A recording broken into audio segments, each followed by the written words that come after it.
От общественного транспорта во многом зависит жизнь горожан. Многие планируют свой день в соответствии с графиком работы маршрутных такси, автобусов и троллейбусов. Более 250 маршруток на сегодняшний день занимаются перевозкой пассажиров по городу Сухум. Стоимость проезда составляет 30 рублей. Однако с 15 января некоторые водители повысили цены на 20 рублей и сейчас переводят пассажиров по городу за 50 рублей. Владельцы маршрутных такси, с кем нам удалось пообщаться, уверяют, что стоимость проезда по старой цене экономически невыгодна, не покрывает расходы на топливо и содержание автотранспорта, и потому они самовольно приняли решение о поднятии цен. 50 рублей на сегодняшний день. Мы все так обсудили, так решили, пришли к тому, что уже давно пора поднимать цену. Все прекрасно понимаем, даже буханка хлеба 40 рублей уже стоит. А мы 30 рублей ездим, уже сколько? Топливо сколько стоит? Допустим, если наша машина обходилась там, допустим, замена масла 5000, на сегодняшний день он стоит 10 тысяч. Столько же добавилось. А мы уже сколько уже так ездим по времени, тоже если так взять. Все мы дружно говорим и все мы дружно решили, что с сегодняшнего дня проезд будет стоить 50 рублей. Также мы детей имеем, семьи имеем, и также помимо меня здесь много кто семьи имеет, и также мучаемся, и также стараемся прокормить и так далее и тому подобное. Стоит отметить, что далеко не все водители подняли цены за перевозку пассажиров. Некоторые по-прежнему водят людей по 30 рублей, так как не поступала официальная информация о повышении тарифов. Мы как можем самовольничать. Это решает диспетчер, директор. А потом дадут нам информацию и все. Скажите, а у вас в планах было вообще повышение тарифов? Вы обсуждали, может, в прошлом году? Были разговоры. Были.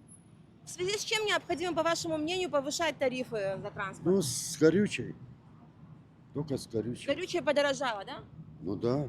70, сколько сегодня? 72 или 71. Сами водители маршрутных такси отмечают, что далеко не все пассажиры с пониманием отнеслись к повышению стоимости проезда. Некоторые по-прежнему платят 30 рублей, и их никто не вынуждает платить 50, говорят водители. Многие пассажиры не хотели говорить на камеру, но некоторые в личной беседе отмечали, что резкое повышение цены за проезд ощутимо бьет по карману. Будет очень тяжело для студентов в первую очередь. Но я считаю это тоже неправильным, потому что нету никакого обоснования, чтобы сразу на 20 рублей поднимать. Пускай волнуются те, которые делают вот это подорожание, что пенсионерам тяжело.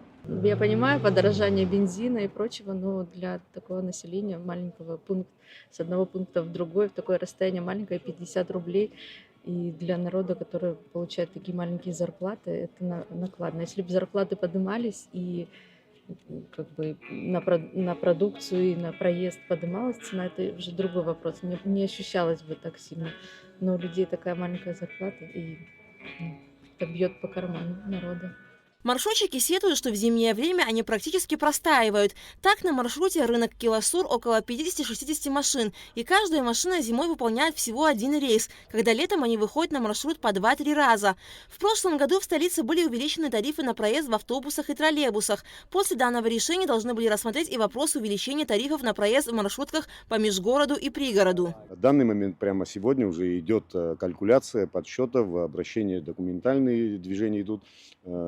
И начинается вопрос рассмотрения именно этого вопроса по перевозкам пассажиров внутри городских, пригородных, междугородных маршрутах с установлением тарифов максимально допустимых. Немножко, да, водители поторопились, но этот вопрос на уровне решения калькуляции находится.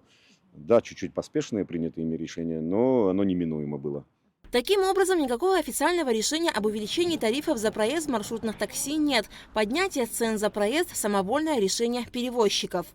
Аля Катрапш, Константин Парулуа, Абхазское телевидение.